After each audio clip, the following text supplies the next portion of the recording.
Olá pessoal, hoje 28 de agosto de 2020, uma sexta-feira, estamos novamente nos preparando aqui para mais um final de semana movido a coronavírus ou qualquer coisa parecida com isso. Sem dúvida nenhuma, como sexta-feira é um dia para a gente se preparar para cerveja e coisas do tipo, e aqui onde eu estou, estamos chegando ao final já dos dias mais quentes de verão, então acho que vale aqui algumas questões que são importantes antes de a gente falar do nosso assunto. O primeiro deles é uma pergunta, aliás, são duas perguntas fundamentais. A primeira pergunta que todo mundo está fazendo, todo mundo está querendo saber, é quem foi e por que foi que o Queiroz depositou aquela dinheirama toda na conta da atual primeira-dama. Isso é uma questão fundamental que todo mundo quer saber, afinal de contas, uma coisa bastante simples que acho que o marido da primeira-dama poderia perfeitamente nos responder. Outra eu não sei muito bem que articulação perguntas que se fazem e se repetem e ninguém responde. E uma delas é justamente quem, como, por quê, com que razão, afinal de contas, que articulação levou à morte da Marielle, não é? Precisamos saber essas coisas, são questões socialmente importantes dentro do Brasil, além, evidentemente, desses 100 e tantos mil mortos pela Covid e assim por diante. Vivemos num país de tragédias e foi justamente no meio deste manancial de tragédias que eu resolvi aqui assumir um tema extremamente difícil, extremamente complicado, que é conversar um pouco sobre, não a obra, porque precisaríamos de muitos e muitos programas para discutir a obra, mas a introdução, uma página e meia da introdução, das explicações preliminares que o Euclides da Cunha fez da sua obra Os Sertões. Tem ali muita coisa para a gente conversar e assim, muita coisa para se entender. Uma apresentação que foi feita no início do século XX e, considerando aí que nós estamos falando de um dos grandes e monumentais clássicos da literatura brasileira, e que vai discutir, vai colocar e vai evidenciar justamente a Guerra de Canudos e o que aconteceu e como aconteceu, qual era o contexto. Então, os primeiros capítulos trabalham justamente as condições físicas, é como se fizesse uma espécie de geografia física da região onde se instituiu e se constituiu Canudos, onde se realizou a guerra e tudo mais. E aí, a partir deste contexto que é o sertão, que é as condições biogeográficas, digamos assim, e geomorfológicas, geológicas, ele chega até a falar da alegria de um geólogo, não é? de interferir ou de estudar aquele terreno. E depois, então, vem toda uma discussão sobre o povo brasileiro, sobre a formação do povo brasileiro, mas nada disso é o nosso tema. Acho que, para indicar para vocês, eu diria que a minha leitura sobre Os Sertões, ela se fez em 3 fases distintas.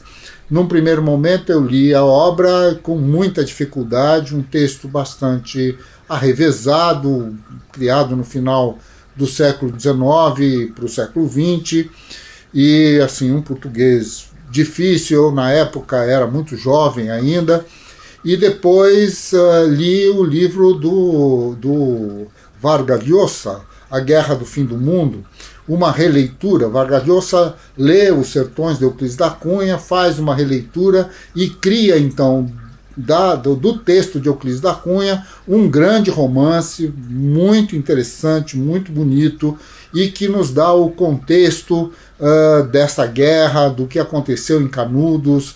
E, acho que das grandes obras, além de Conversa na Catedral e tantas outras de Vargas Llosa, que antecede a sua condição de presidente e de um homem a serviço da social-democracia latino-americana, mas nesse momento o grande romancista ainda, né, Vargas Llosa, vai nos presentear com A Guerra do Fim do Mundo, uma obra magistral que depois me ajudou muito a reler Os Sertões de Euclides da Cunha com outros olhos.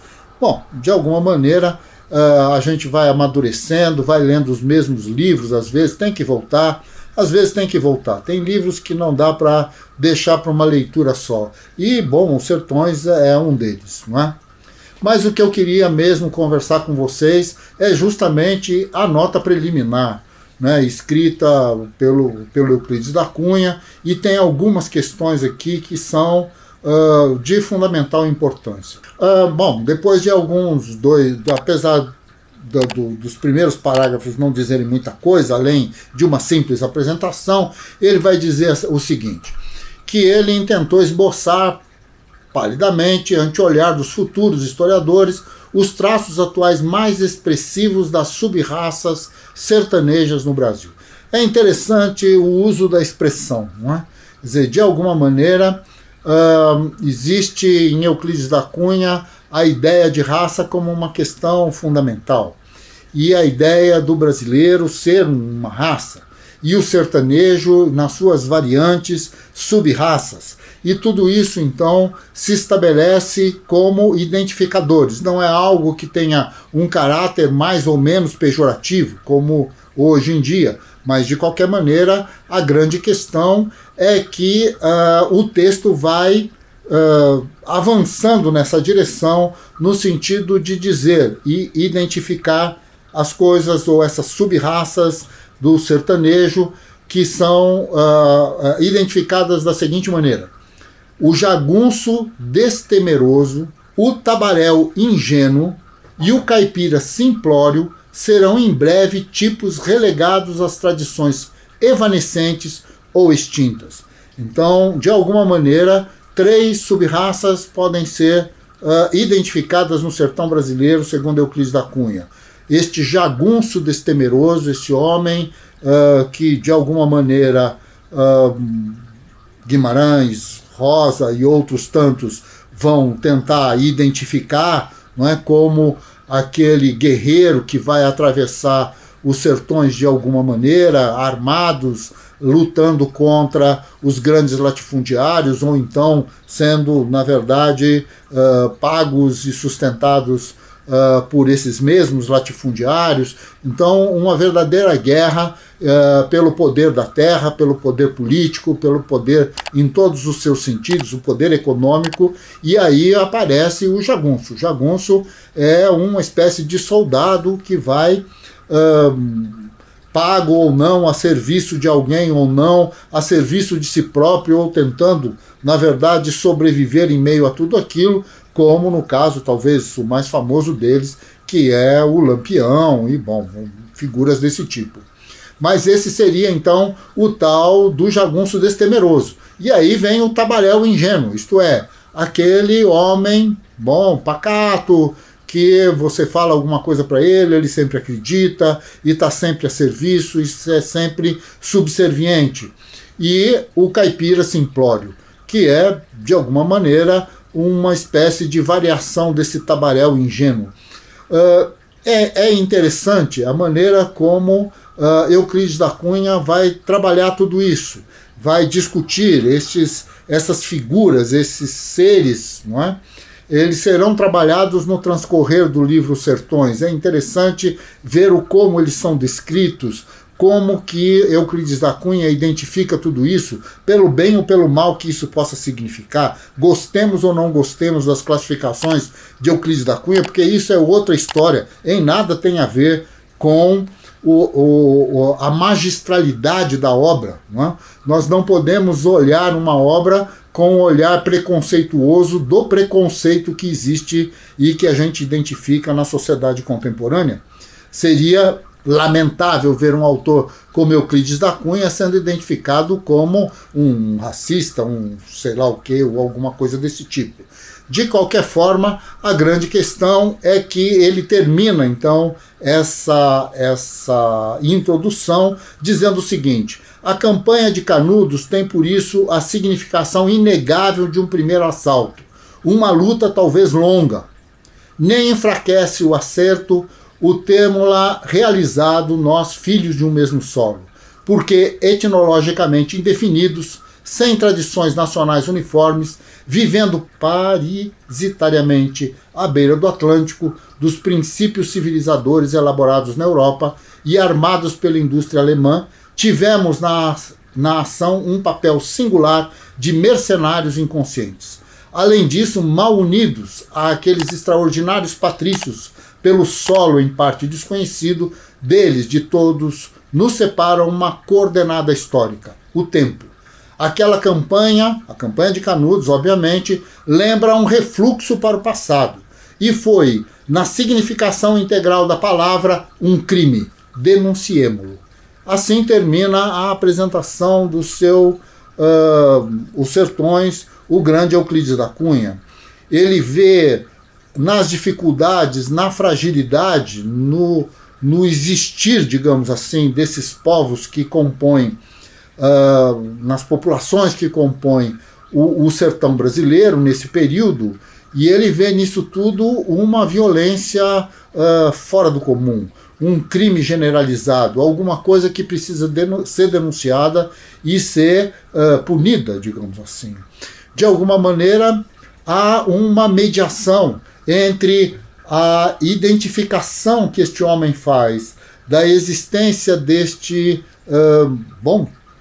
ser frágil, deste caipira, não é? Deste subserviente, desse ser subserviente que não tem a capacidade de reagir, não tem a capacidade de lutar por sua própria vida, ao mesmo tempo em que está em paralelo com o jagunço, aquele que é o homem violento, o homem armado, aquele homem que vai, de alguma maneira, estabelecer uma relação e definir essas relações de poder que estão colocadas para o sertão brasileiro nesse período.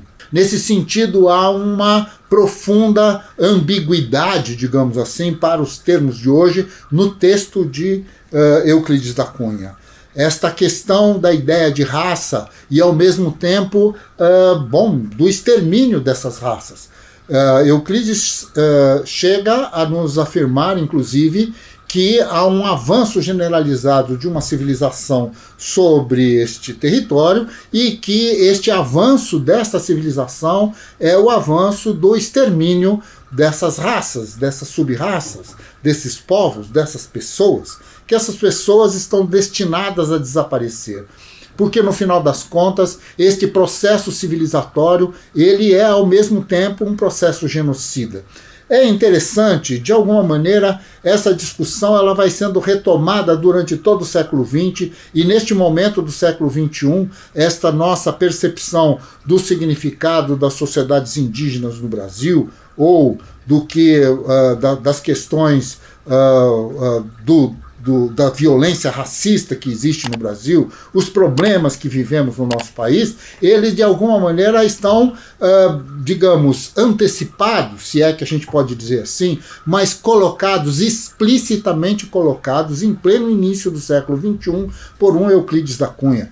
De alguma maneira, pensando em termos da literatura dessa época, pensando na sociedade brasileira que mal começava a sua primeira república, pensando no significado dessas elites intelectuais do Brasil nesse período, nós podemos dizer então que Os Sertões é um livro revolucionário. Sem dúvida nenhuma, ele é um cutucão, ele é um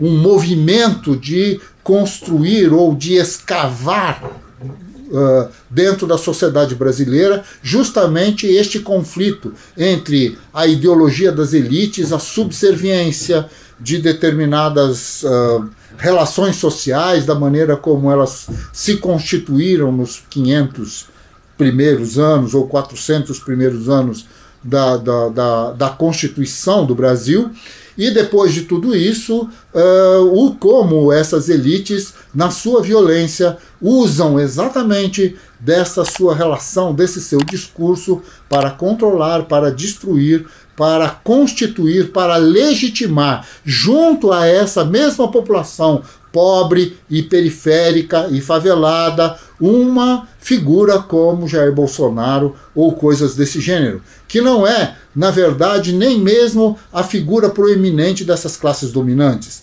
Teria muito mais o sentido do jagunço do que de qualquer outra coisa, não é? Porque, afinal de contas, não consegue nem, de forma educada, responder ao jornalista por que, afinal de contas, Queiroz depositou aquela dinheirama toda na conta da primeira-dama. Bom, meus amigos, ficamos por aqui. Euclides da Cunha é, sem dúvida nenhuma, uma grande pedida. Vargas Llosa e a Guerra do Fim do Mundo é uma outra grande pedida, uma outra pegada, uma outra coisa mais fenomenal, algo extremamente interessante para esses momentos de pandemia e de conhecimento da vida do brasileiro. Na sexta-feira que vem nós vamos discutir um outro livro sobre a formação do povo brasileiro, que é o Viva o Povo Brasileiro, do João Ubaldo Ribeiro. Nesse livro, então, teremos outras leituras, outros formatos que vale a pena, sem dúvida nenhuma, ser lido. Acho que estou aqui antecipando as cenas do próximo capítulo, porque aqueles que já têm um livro, que já leram um livro e tal, valeria a pena dar uma olhada, pelo menos uma folhada, para acompanhar um pouco esses personagens que vão traçando o que o João Ubaldo acabou considerando como sendo o tal do povo brasileiro. Muito bem, amigos e amigas, um bom final de semana, espero que estejam bem, espero que a gente responda ou que a gente receba essa resposta sobre o dinheiro na conta da primeira-dama e que a gente, de alguma maneira, de algum jeito, com um sorriso pelo menos, minimamente, a gente possa tomar a nossa cerveja do final de semana. Até lá, até segunda-feira.